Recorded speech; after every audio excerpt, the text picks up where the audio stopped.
Bismillahirrahmanirrahim. My name is Sayyida Roos Fatma from A to C. Today my topic of presentation is matter.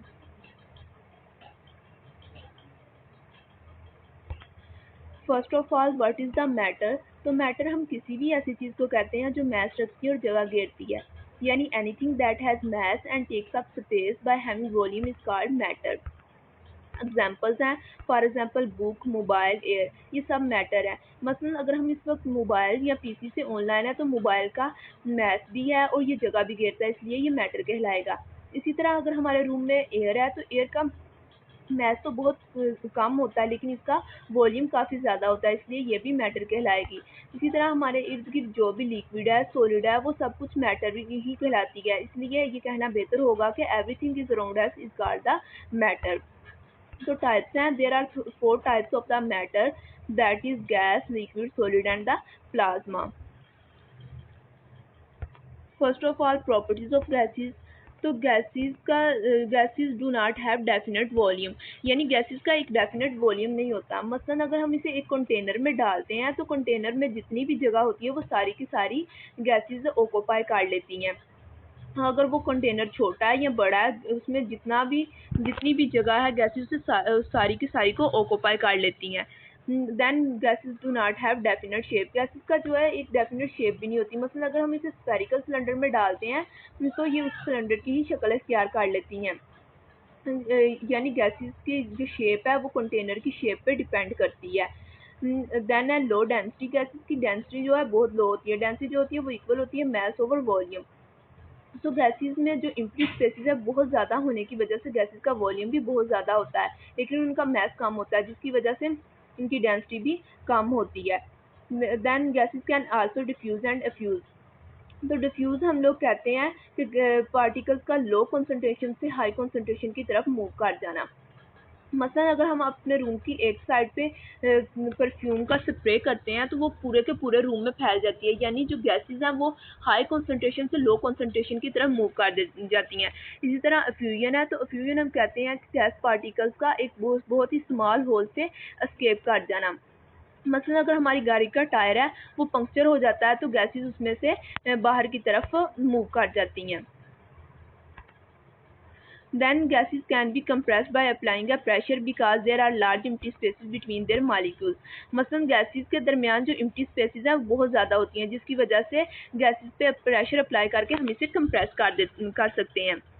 इसी तरह जब हम gases को heat करते हैं तो इनका जो अवेलेबल वॉल्यूम है वो इंक्रीज़ कर जाता है।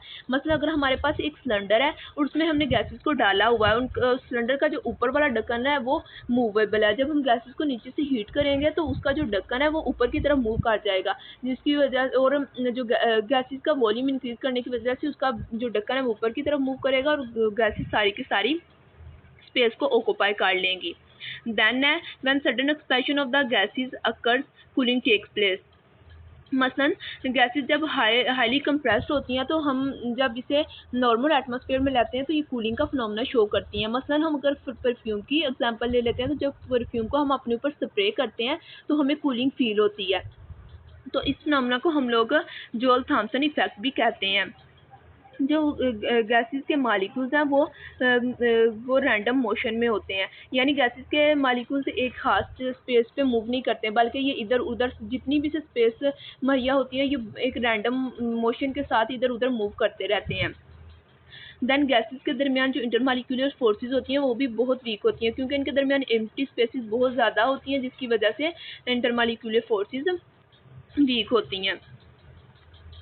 देन प्रॉपर्टीज़ ऑफ लिक्विड्स हैं, तो लिक्विड्स की भी एक डेफिनेट शेप नहीं होती है। मसलन इनकी शेप भी कंटेनर की शेप पे डिपेंड करती है। अगर कंटेनर स्फेरिकल है तो उसमें डालेंगे तो ये उसकी ही शेप इख्तियार कर लेगा, लेकिन गैसेस की जो है वो एक डेफिनेट वॉल्यूम होता है। मसलन अगर हम 1 लीटर का एक कंटेनर लेते हैं और उसे हाफ फिल कर देते हैं तो लिक्विड जो है वो सारी की सारी जगह को ऑक्यूपाई नहीं करेंगी बल्कि वो उसके हाफ में ही रहेंगी। Then molecules of the liquids are in constant state of motion. जो गैसेस के मॉलिक्यूल्स हैं वो तो रैंडम मोशन शो करते हैं, लेकिन जो लिक्विड के मॉलिक्यूल्स हैं वो एक कांस्टेंट स्टेट के साथ मोशन करते हैं। then the space among the molecules of liquids are negligible just like the solids. जो spaces होती हैं गैस liquids के दरमियान वो कम होती हैं just like to solids. Then the intermolecular attractive forces in liquids are intermediate between gases and the solids. जो liquids होती हैं इनके molecules के दरमियान species कम होने की वजह से इनके दरमियान intermolecular forces जो हैं वो ज़्यादा होती हैं as like to gases और कम होती हैं as compared to solids. इसी तरह जो डेंसिटी लिक्विड्स की होती है वो मच ग्रेटर देन होती है gases but are close to those of the solids. तो डेंसिटी जो है वो मैस और वॉल्यूम पे डिपेंड करती मैस और वॉल्यूम के इक्वल होती है. तो गैसेस के लिक्विड्स के पार्टिकल्स के दरमियान एम्प्टी स्पेसेस कम होने की वजह से इनके दरमियान इंटरमॉलिक्यूलर फोर्सेस ज़्यादा होती हैं जिसकी वजह से इनका वॉल्यूम कम होता है और ये वॉल्यूम के ये मैस के तकरीबन इक्वल हो जाता है जिसकी वजह से इनकी डेंसिटीज गैसेस की डेंसिटी से ज़्यादा होती हैं. Molecules of the liquid possess kinetic energy due to their motion. अपनी जो liquids के molecules होते हैं वो अपनी motion की वजह से kinetic energy gain कर लेते हैं. Then a properties of solids. तो particles of the solids are tightly packed.